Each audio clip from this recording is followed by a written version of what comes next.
Mengapa Pak Salman masih mengemis nyawa setelah 3 hari dikubur? Namaku Bunga. Itu bukan nama asliku, tapi cukup pakai nama itu saja.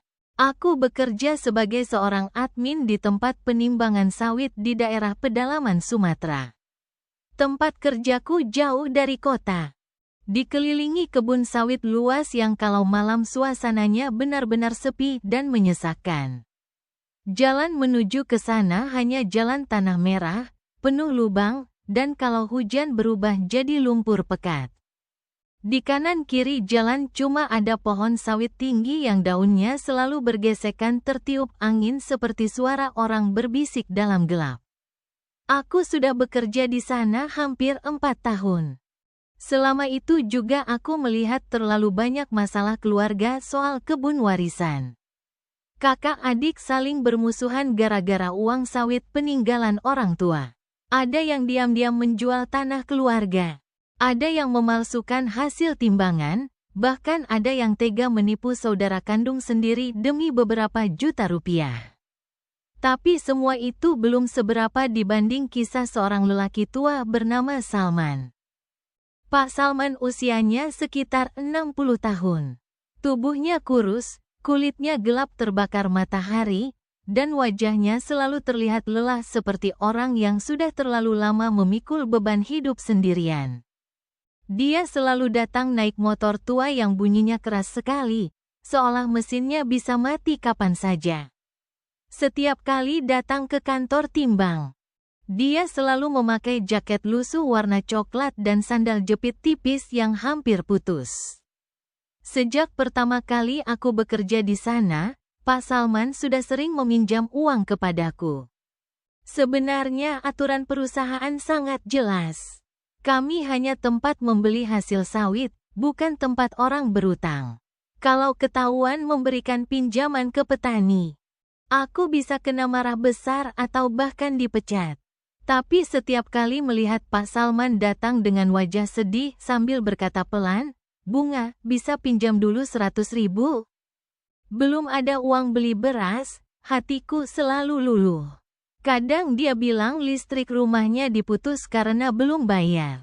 Kadang katanya istrinya sakit dan belum makan sejak pagi. Aku yang masih muda waktu itu merasa kasihan sekali. Jadi diam-diam aku memberinya uang dari kantong sendiri. 100.000, 200.000, kadang lebih. Masalahnya, Pak Salman sering tidak mengembalikan uang itu.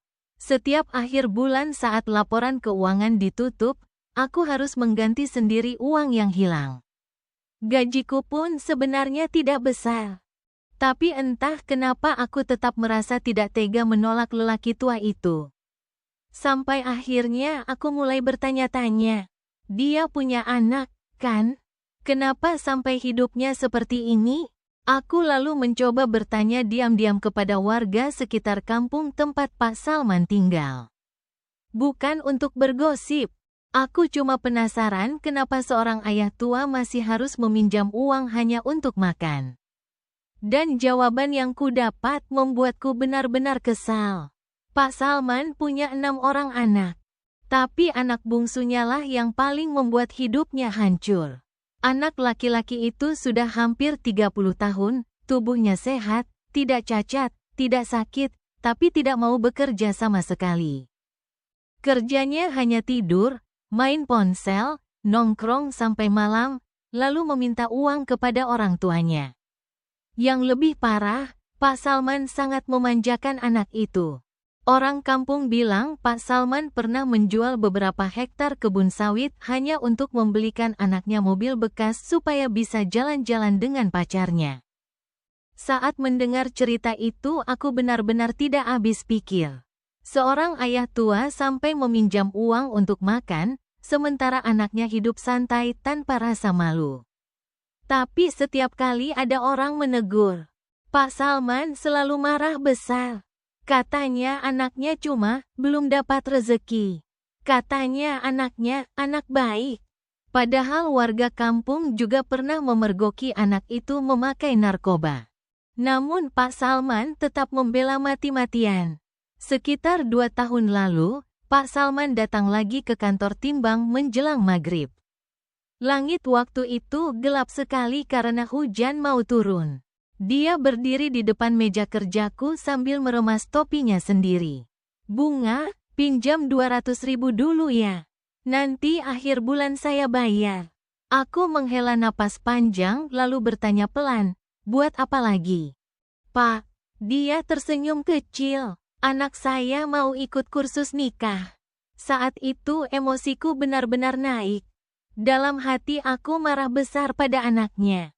Sudah dewasa, mau menikah, tapi masih menyuruh ayah tua meminjam uang ke sana-sini.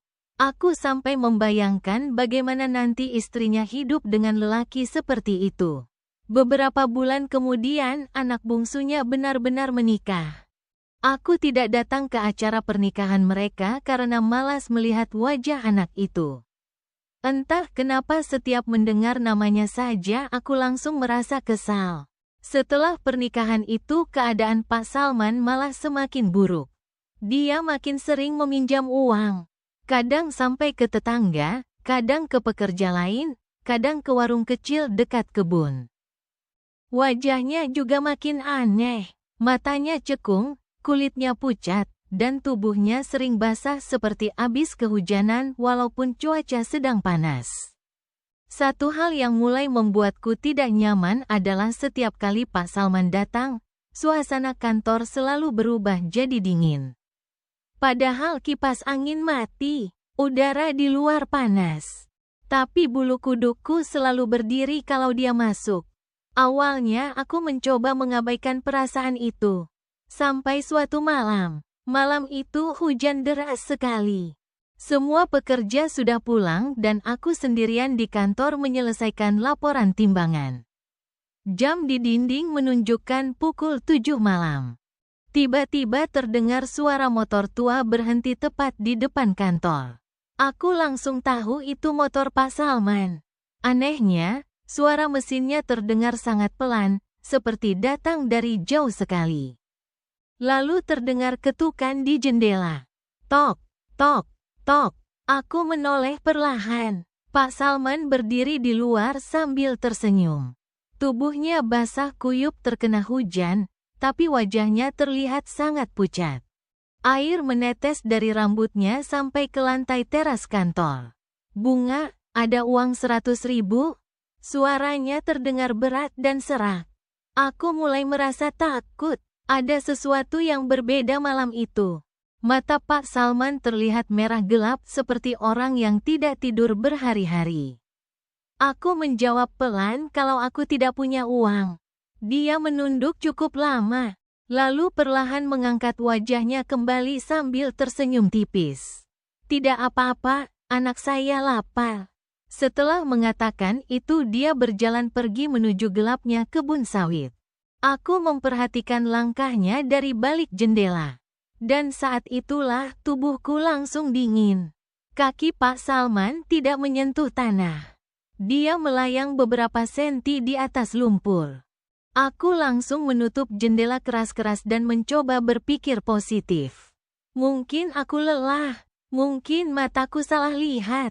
Keesokan paginya aku menceritakan kejadian itu kepada seorang pekerja tua di kantor. Namun lelaki tua itu justru menatapku aneh. Bunga, kamu serius lihat Pak Salman semalam? Iya, lelaki itu langsung pucat. Pak Salman sudah meninggal 3 hari lalu. Jantungku seperti berhenti berdetak. Aku tertawa kecil karena mengira dia bercanda, tapi kemudian dia menunjukkan foto tahlilan di ponselnya. Benar, Pak Salman meninggal karena serangan jantung. 3 hari sebelum malam itu. Tanganku langsung gemetar hebat. Aku teringat wajahnya yang pucat, tubuhnya yang basah, dan cara dia berjalan tanpa menyentuh tanah. Malam berikutnya aku pulang lebih cepat karena masih ketakutan. Tapi sekitar jam 7 malam, telepon kantor tiba-tiba berbunyi. Aku mengangkatnya dengan tangan gemetar. Halo, tidak ada jawaban. Hanya suara napas panjang. Lalu terdengar suara serak yang sangat kukenal. Bunga, pinjam uang dulu. Aku langsung membeku. Itu buat anak saya. Suaranya terdengar seperti orang berbicara dari dalam sumur. Aku buru-buru menutup telepon. Namun beberapa detik kemudian terdengar suara ketukan dari jendela kantor. Tok, tok, tok, pelan. Tapi terus-menerus. Aku memberanikan diri melihat keluar. Dan aku berharap seumur hidup aku tidak pernah melihat pemandangan itu. Pak Salman berdiri di tengah hujan sambil tersenyum. Namun wajahnya sekarang hitam gosong seperti mayat terbakar. Matanya kosong seluruhnya. Tidak ada bola mata. Di belakangnya berdiri seorang lelaki muda memakai jaket hitam. Anak bungsunya. Lehernya miring tidak wajar. Mulutnya tersenyum terlalu lebar sampai hampir sobek ke telinga. Lalu anak itu berbicara dengan suara pelan yang membuat tubuhku lemas. Ayah masih cari uang buat saya. Lampu kantor langsung mati total. Dan dari luar jendela terdengar suara tawa panjang yang bukan suara manusia.